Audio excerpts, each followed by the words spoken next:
கர்த்தருடைய நாமத்திற்கு ஸ்தோத்திரம். ஒவ்வொரு நாளும் கேட்பதன் மூலம் ஒரு வருடத்தில் பைபிள் வாசிப்பை முடிக்க இந்த சேனல் உதவுகிறது. Please subscribe and support us. இன்றைய வேத பகுதி 1 நாளாகமம் அதிகாரம் 12. தாவீது கீசின் குமாரனாகிய சவுலி நிமித்தம் இன்னும் மறைவாய் இருக்கையில் சிக்லாகில் இருக்கிற அவனிடத்திற்கு வந்து யுத்தத்திற்கு ஒத்தாசை செய்த வில் வீரரும் கவன்கள் எரிகிறதற்கும் வில்லினால் அம்பு எய்கிறதற்கும் வலது இடது கை வாட்டமான பராக்கிரமசாலிகளான மற்ற மனுஷருமாவன.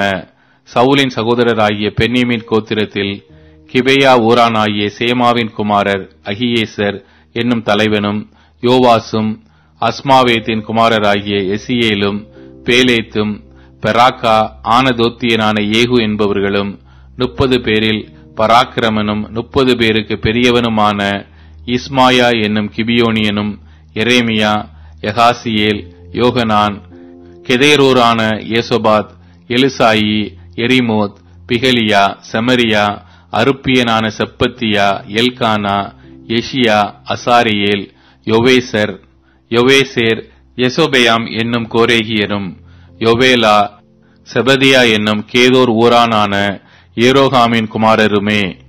காத்தியரில் பரிசையையும் ஈட்டியையும் பிடித்து சிங்க முகம் போன்ற முகமும் மலைகளில் இருக்கிற வெளிமான் வேகம் போன்ற வேகமுள்ளவர்களாயிருந்து யுத்த சேவகரான பராக்கிரமசாலிகள் சிலரும் வனாந்தரத்தில் உள்ள அரணான இடத்தில் இருக்கிற தாவீது பட்சமாய் சேர்ந்தார்கள்.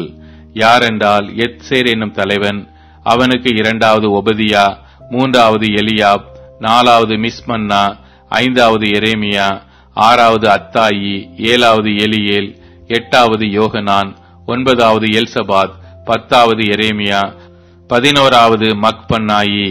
காத் புத்திரரான இவர்கள் இராணுவ தலைவராயிருந்தார்கள். அவர்களில் சிறியவன் 100 பேருக்கும் பெரியவன் 1000 பேருக்கும் சேர்வைக்காரராயிருந்தார்கள்.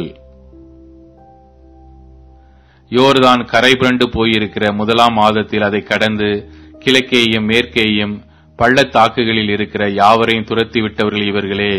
பின்னும் பென்யமீன் புத்திரரிலும் யூதா புத்திரரிலும் சிலர் அரணான ஸ்தலத்தில் இருக்கிற தாவீதினிடத்தில் வந்தார்கள். தாவீது புறப்பட்டு அவர்களுக்கு எதிர்கொண்டு போய் அவர்களுக்கு உத்தரவு கொடுத்து, நீங்கள் எனக்கு உதவி செய்ய சமாதானமாய் என்னிடத்தில் வந்தீர்களானால் என் இருதயம் உங்களோடு இசைந்திருக்கும்.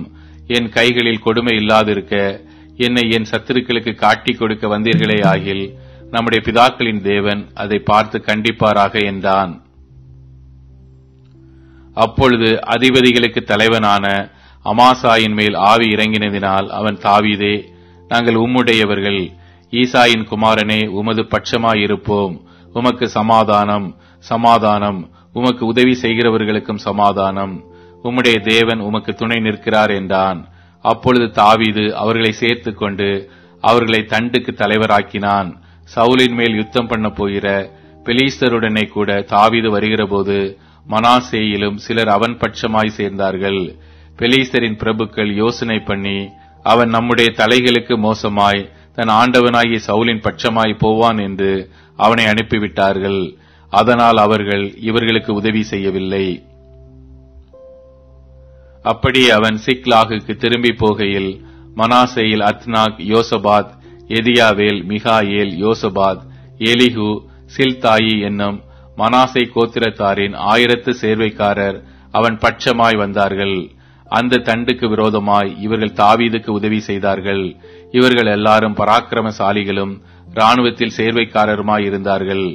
அக்காலத்திலே நாளுக்கு நாள் தாவீதுக்கு உதவி செய்யும் மனுஷர் அவனிடத்தில் வந்து சேர்ந்தபடியால் அவர்கள் தேவ சேனையைப் போல மகா சேனையானார்கள்.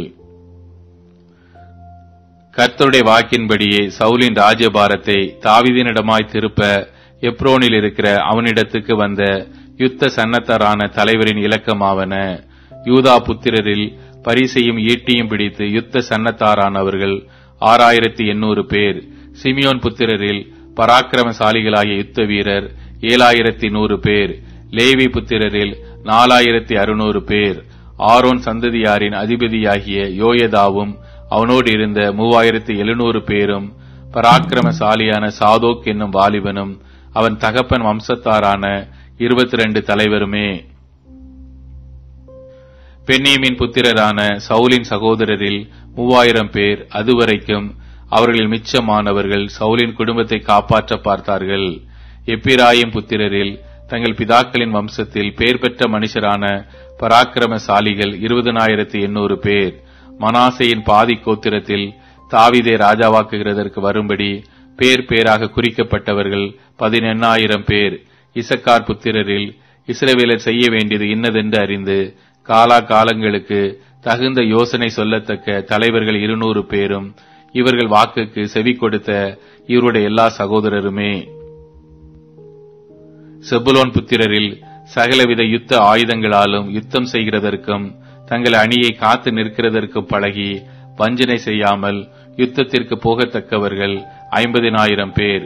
நப்தலி புத்திரரில் 1000 தலைவர்கள் பரிசையும் ஈட்டியும் பிடித்து அவர்களோடு கூட இருந்தவர்கள் 37,000 பேர். தான் புத்திரரில் யுத்தத்திற்கு தேறினவர்கள் 28,600 பேர். ஆசேர் புத்திரரில் யுத்தத்திற்கு தேறினவர்களாய் சேவகம் பண்ண போகத்தக்கவர்கள் 40,000 பேர். யோர்தானுக்கு அக்கறையான ரூபனியரிலும் காத்தியரிலும் மனாசேயின் பாதி கோத்திரத்தாரிலும் யுத்தம் பண்ண சகலவித ஆயுதங்களையும் தரித்தவர்கள் 120,000 பேர். தாவீதை இஸ்ரவேலின் மேல் ராஜாவாக்குகிறதற்கு இந்த யுத்த மனுஷர் எல்லாரும் அணி அணியாய் வைக்கப்பட்டவர்களாக உத்தம இருதயத்தோடு எப்ரோனுக்கு வந்தார்கள். இஸ்ரவேலில் மற்ற யாவரும் தாவீதை ராஜாவாக்குகிறதற்கு ஒருமனப்பட்டிருந்தார்கள். அவர்கள் அங்கே தாவீதோட கூட 3 நாள் இருந்து போஜன பானம் பண்ணினார்கள். அவர்கள் சகோதரர் அவர்களுக்காக சகலத்தையும் ஆயத்தம் பண்ணி இருந்தார்கள்.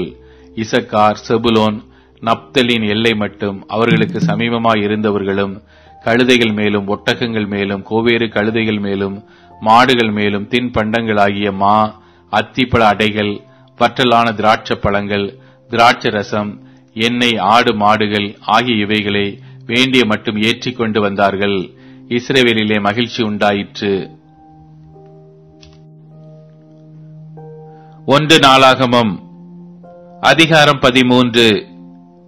தாவீது 1000 பேருக்கு தலைவரோடும் 100 பேருக்கு தலைவரோடும் சகல அதிபதிகளோடும் ஆலோசனை பண்ணி இஸ்ரவேல் சபையை எல்லாம் நோக்கி, உங்களுக்கு சம்மதியும் நம்முடைய தேவனாகிய கர்த்தருக்கு சித்தமுமாயிருந்தால் இஸ்ரவேலின் தேசங்களில் எல்லாம் இருக்கிற நம்முடைய மற்ற சகோதரரும் அவர்களோட தங்கள் வெளிநிலங்களில் இருக்கிற ஆசாரியரும் லேவியரும் நம்மோட கூடும்படிக்கு நாம் சீக்கிரமாய் அவர்களிடத்துக்கு ஆள் அனுப்பி நமது தேவனுடைய பெட்டியை திரும்ப நம்மிடத்துக்கு கொண்டு வருவோமாக. சவுலின் நாட்களில் அதை தேடாதே போனோம் என்றான். இந்த காரியம் சகல ஜனத்தின் பார்வைக்கும் செம்மையாய் இருந்தபடியால் சபையார் எல்லாரும் அப்படியே செய்வோம் என்றார்கள். அப்படியே தேவனுடைய பெட்டியை கீரியாத் யாரீமில் இருந்து கொண்டு வரும்படி தாவீது எகிப்தை சேர்ந்த சீகோர் நதி துவக்கி ஆமாத்தின் எல்லை மட்டுமல்ல இஸ்ரவேலை எல்லாம் கூட்டி கேருபீன்களின் நடுவே வாசம் பண்ணுகிற கர்த்தராகிய தேவனுடைய நாமம் தொழுது கொள்ளப்படுகிற அவருடைய பெட்டியை யூதாவில் இருக்கிற கீரியாத் யாரீமுக்கு அடுத்த பாலாவில் இருந்து கொண்டு வரும்படி அவனும் இஸ்ரவேலர் அனைவரும் அவ்விடத்திற்கு போனார்கள். அவர்கள் தேவனுடைய பெட்டியை அபினதாவின் வீட்டிலிருந்து ஒரு புது ரதத்தின் மேல் ஏற்றிக் கொண்டு வந்தார்கள். ஊசாவும் அகியோவும் ரதத்தை நடத்தினார்கள். தாவீதும் சகல இஸ்ரவேலரும் தங்கள் முழு பலத்தோடும் தேவனுக்கு முன்பாக சுர மண்டலங்களையும் தம்புருகளையும் மேளங்களையும் கைத்தாளங்களையும் பூரிகைகளையும் சேவித்து மகிழ்ச்சியாய் ஆடிப்பாடினார்கள். அவர்கள் கீதோனின் களம் மட்டும் வந்தபோது மாடுகள் இடறினபடியினால் ஊசா பெட்டியை பிடிக்க தன் கையை நீட்டினான். அப்பொழுது கர்த்தர் ஊசாவின் மேல் கோபம் உண்டவராகி அவன் தன் கையை பெட்டி எண்டைக்கு நீட்டினது நிமித்தம் அவனை அடித்தார். அங்கே அவன் தேவ சமூகத்தில் செத்தான். அப்பொழுது கர்த்தர் ஊசாவை அடித்தது நிமித்தம் தாவீது விசனப்பட்டு அந்த ஸ்தலத்திற்கு இந்நாள் மட்டும் வழங்கி வருகிற பேரேஸ் ஊசா என்னும் பேரிட்டு அன்றைய தினம் தேவனுக்கு பயந்து தேவனுடைய பெட்டியை நான் என்னிடத்துக்கு கொண்டு வருவது எப்படி என்று சொல்லி பெட்டியை தன்னிடத்தில் தாவீதின் நகரத்திலே கொண்டு வராமல் அதை கித்தியனாகிய ஓபேத் ஏதோமின் வீட்டிலே சேர்த்தான். தேவனுடைய பெட்டி ஓபேத் ஏதோமின் வீட்டிலே அவனிடத்தில் 3 மாதம் இருக்கையில் கர்த்தர் ஓபேத் ஏதோமின் வீட்டையும் அவனுக்கு உண்டான எல்லாவற்றையும் ஆசீர்வதித்தார்.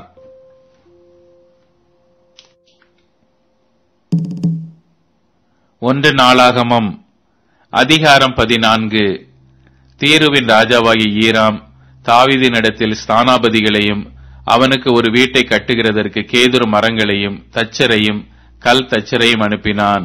கர்த்தர் தன்னை இஸ்ரவேலின் மேல் ராஜாவாக திடப்படுத்தி இஸ்ரவேல் என்னும் தம்முடைய ஜனத்தின் நிமித்தம் தன்னுடைய ராஜ்யத்தை மிகவும் உயர்த்தினார் என்று தாவீது அறிந்து கொண்டான்.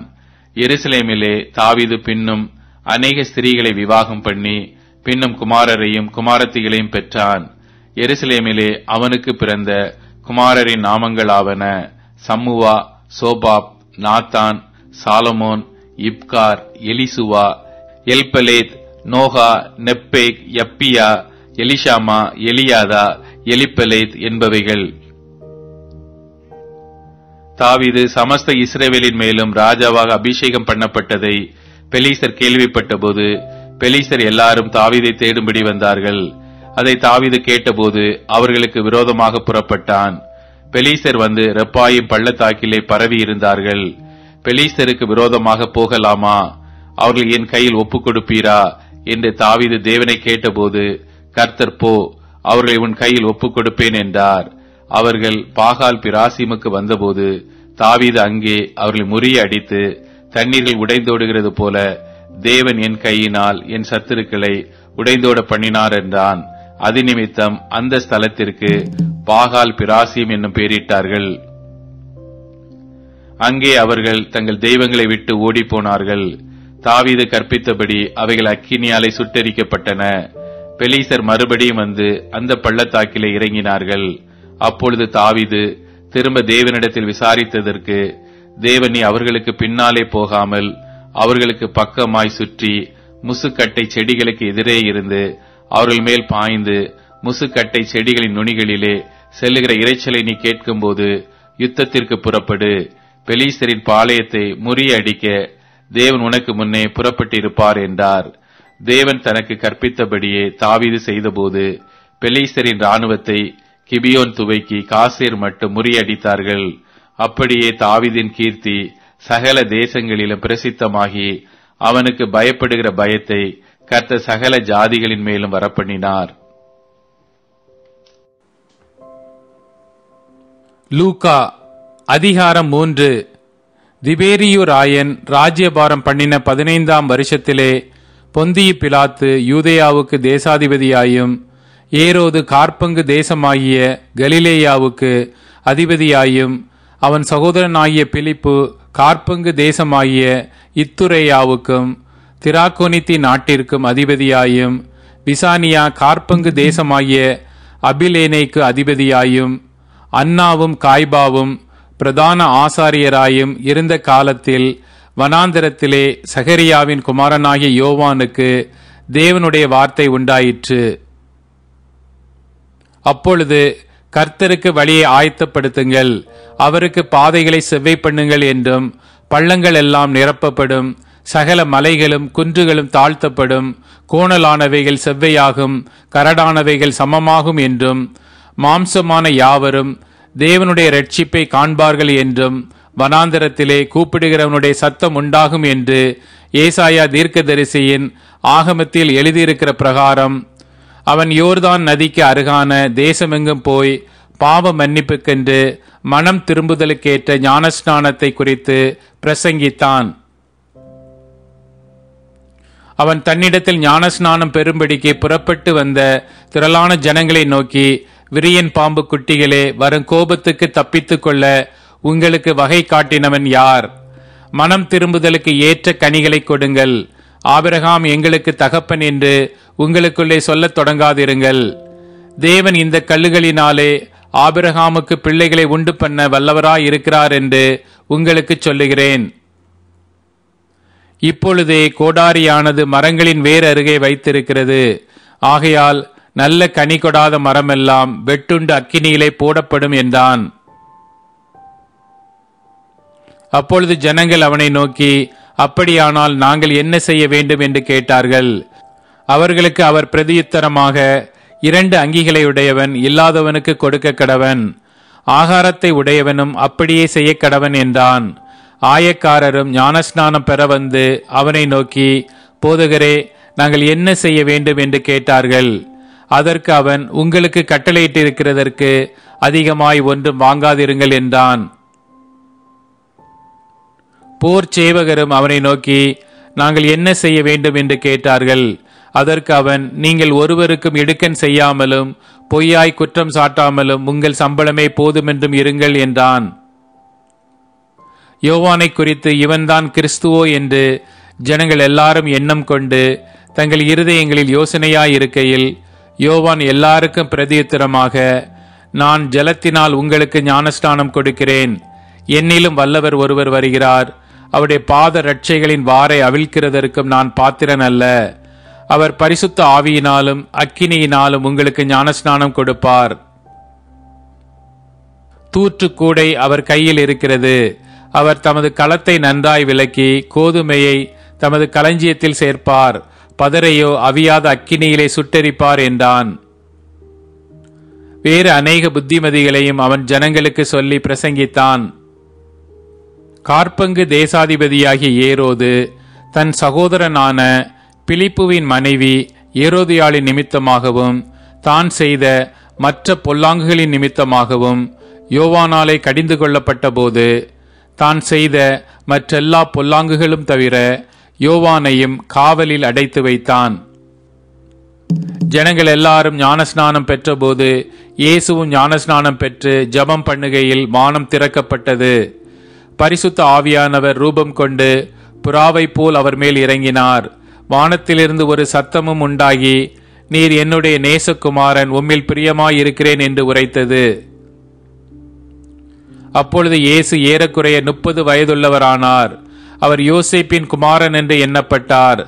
அந்த யோசேப்பு ஏலியின் குமாரன், ஏலி மாத்தாவின் குமாரன், மாத்தாத் லேவியின் குமாரன், லேவி மெல்கியின் குமாரன், மெல்கி என்னாவின் குமாரன், என்னா யோசேப்பின் குமாரன், யோசேப்பு மத்தத்தியாவின் குமாரன், மத்தத்தியா ஆமோஸின் குமாரன், ஆமோஸ் நாகூமின் குமாரன், நாகூம் எஸ்லியின் குமாரன், எஸ்லி நங்காயின் குமாரன், நங்காய் மாகாத்தின் குமாரன், மாகாத் மத்தத்தியாவின் குமாரன், மத்தத்தியா சேமேயின் குமாரன், சேமே யோசேப்பின் குமாரன், யோசேப்பு யூதாவின் குமாரன், யூதா யோவன்னாவின் குமாரன், யோவன்னா ரேசாவின் குமாரன், ரேசா சொரபாபேலின் குமாரன், சொரபாபேல் சலாத்தியேலின் குமாரன், சலாத்தியேல் நேரியின் குமாரன், நேரி மெல்கியின் குமாரன், மெல்கி அத்தியின் குமாரன், அத்தி கோசாமின் குமாரன், கோசாம்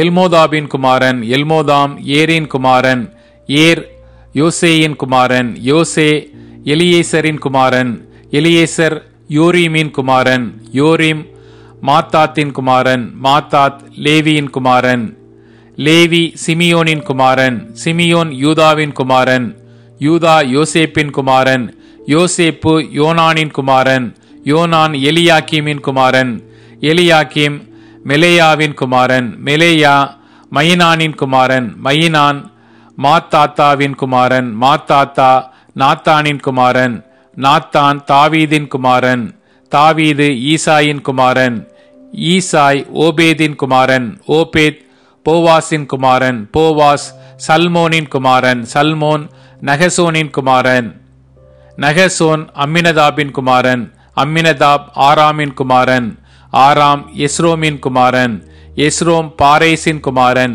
பாரேஸ் யூதாவின் குமாரன், யூதா யாக்கோபின் குமாரன், யாக்கோபு ஈசாக்கின் குமாரன், ஈசாக்கு ஆபிரகாமின் குமாரன், ஆபிரகாம் தேராவின் குமாரன், தேரா நாகோரின் குமாரன், நாகோர் சேருக்கின் குமாரன், சேருக் ரெகுவின் குமாரன், ரெகு பேலேக்கின் குமாரன், பேலேக் ஏபேரின் குமாரன், ஏபேர் சாலாவின் குமாரன், சாலா காயினானின் குமாரன், காயினான் அற்பகசாத்தின் குமாரன், அற்பகசாத் சேமின் குமாரன், சேம் நோவாவின் குமாரன், நோவா லாமேக்கின் குமாரன், லாமேக்கு மெத்துசலாவின் குமாரன், மெத்துசலா ஏனோக்கின் குமாரன், ஏனோக்கு யாரோதின் குமாரன், யாரேத் மகளா லேயேலின் குமாரன், மகளா லேயேல் கேனானின் குமாரன், கேனான் ஏனோசின் குமாரன், ஏனோஸ் சேத்தின் குமாரன், சேத் ஆதாமின் குமாரன், ஆதாம் தேவனால் உண்டானவன். நீதிமொழிகள் அதிகாரம் 23. நீ ஒரு அதிபதியோடே போஜனம் பண்ண உட்கார்ந்தால் உனக்கு முன்பாக இருக்கிறதை நன்றாய் கவனித்துப் பார். நீ போஜன பிரியனாயிருந்தால் உன் தொண்டையிலே கத்தியை வை. அவனுடைய ருசியுள்ள பதார்த்தங்களை இச்சியாதே, அவைகள் கள்ள போஜனமாமே. ஐஸ்வர்யவானாக வேண்டுமென்று பிரயாசப்படாதே, சுய புத்தியை சாராதே. இல்லாமற் போகும் பொருள் மேல் உன் கண்களை பறக்க விடுவானேன்? அது கழுகை போல சிறகுகளை தனக்கு உண்டு பண்ணிக்கொண்டு ஆகாய மார்க்கமாய் பறந்து போம். வன் கண்ணனுடைய ஆகாரத்தை புசியாதே, அவனுடைய ருசியுள்ள பதார்த்தங்களை இச்சியாதே. அவன் இருதயத்தின் நினைவு எப்படியோ அப்படியே அவன் இருக்கிறான். புசியும் பானம் பண்ணும் என்று அவன் உன்னோடே சொன்னாலும் அவன் இருதயம் உன்னோடே இராது. நீ புசித்த துணிக்கையை வாந்தி பண்ணி உன் இனிய சொற்களை இழந்து போவாய். மூடனுடைய செவிகள் கேட்க பேசாதே, அவன் உன் வார்த்தைகளின் ஞானத்தை அசட்டை பண்ணுவான். பூர்வ எல்லைக்குறியை மாற்றாதே, திக்கற்ற பிள்ளைகளுடைய நிலங்களை அபகரித்துக் கொள்ளாதே. அவர்களுடைய மீட்பர் வல்லவர், அவர் உன்னுடனே அவர்களுக்காக வழக்காடுவார். உன் இருதயத்தை புத்திமதிக்கும் உன் செவிகளை அறிவின் வார்த்தைகளுக்கும் சாய்ப்பாயாக. பிள்ளையை தண்டியாமல் விடாதே, அவனை பிரம்பினால் அடித்தால் அவன் சாகான். நீ பிரம்பினால் அவனை அடிக்கிறதினால் பாதாளத்துக்கு அவன் ஆத்துமாவை தப்புவிப்பாயே. என் மகனே, உன் இருதயம் ஞானமுள்ளதாயிருந்தால் என்னிலே என் இருதயம் மகிழும். உன் உதடுகள் செம்மையானவைகளை பேசினால் என் உள்ளீந்திரியங்கள் மகிழும். உன் மனதை பாவிகள் மேல் பொறாமை கொள்ள விடாதே. நீ நாடோறும் கர்த்தரை பற்றும் பயத்தோடு இரு. நிச்சயமாகவே முடிவு உண்டு, உன் நம்பிக்கை வீண் போகாது.